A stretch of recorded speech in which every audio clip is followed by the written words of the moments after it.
Business uncertainties and job instability are just some of the ways the COVID-19 pandemic has taken a serious toll on the country's economy. This is especially hard for differently abled people as they face barriers to finding work.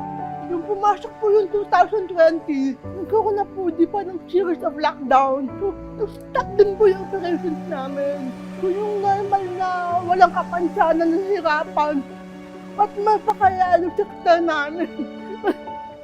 Having noticed how the crisis has pushed many Filipinos to extreme poverty, the owners of a Filipino-owned multi-billion group of companies decided to step up and devote their efforts to directly address social issues.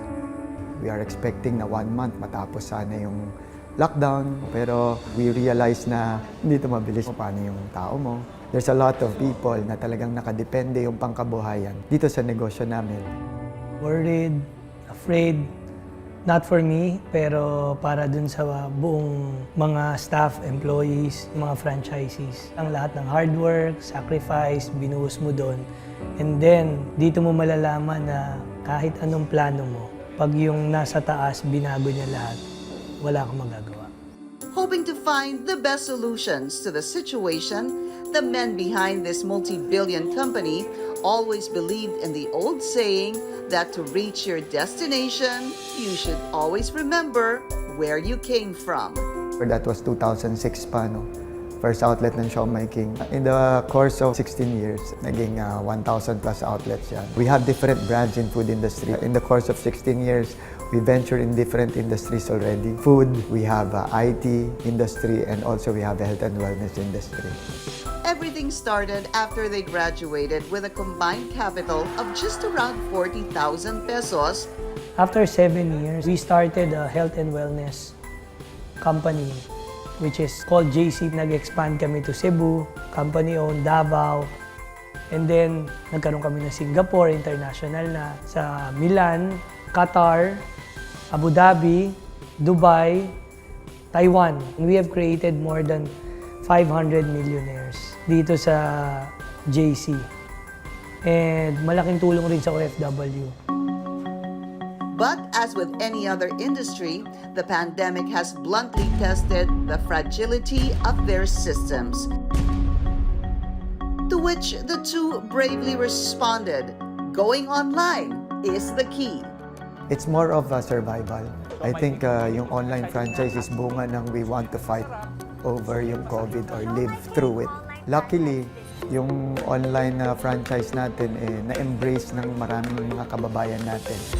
True enough, the business grew not only in the food, but in IT industry as well, catering to company-owned brands and third-party clients. Cloud Panda is our IT arm. December 2020, we launched TokTok, yung delivery service app namin. The main purpose is to cater yung mga orders sa online platform namin ng mga Siomai. If I'm not mistaken, we have about 2 million downloads already in less than 2 years. Last year, the app was recognized by the Golden Globe Awards for Business Excellence and Achievers Best and Fast Delivery Courier Franchise Business for the year 2021. Coupled with their Siomai Businesses back-to-back win as Franchise Company of the Year from Asia Leaders Awards.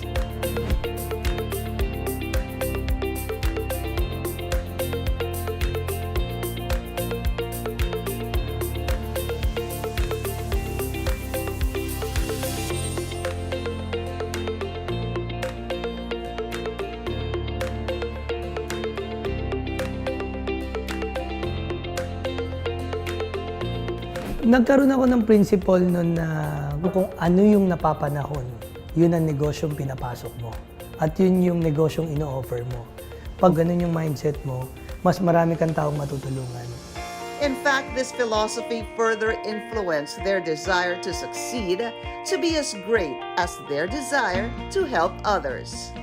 JC Cares has only one mission, to help our kababayans in times of need. We do have different programs na sa mga PWDs natin, and we do give some scholarship to some of our unfortunate kababayans. Grateful ako sa nasa taas.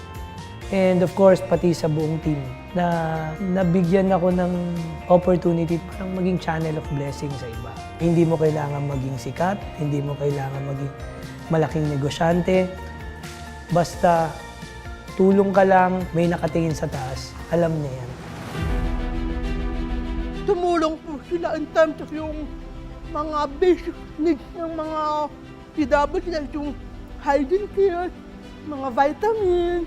Every time na may mga naisip silang project, itatanong po nila sa amin kung pwede kami. Indeed, in today's unpredictable economic conditions, business expansion doesn't always necessarily mean profit.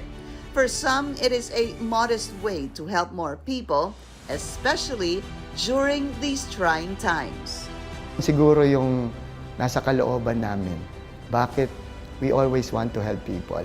The same way na kung saan kami nag-umpisa, ngayon, nasa palad na namin kung maging scarcity ba yun o hindi, sa pamamaraan na alam namin. It makes me grounded. Medyo, kumbaga, alam mo, pagka nabe-bless ka, sometimes, nalilimutan mo kung saan ka nanggaling. So, yun yung naging isang way ko para laging ipaalala sa akin na nasa taas na diyan ka galing. Maliit na tulong man, malaki, ang importante, tuloy-tuloy,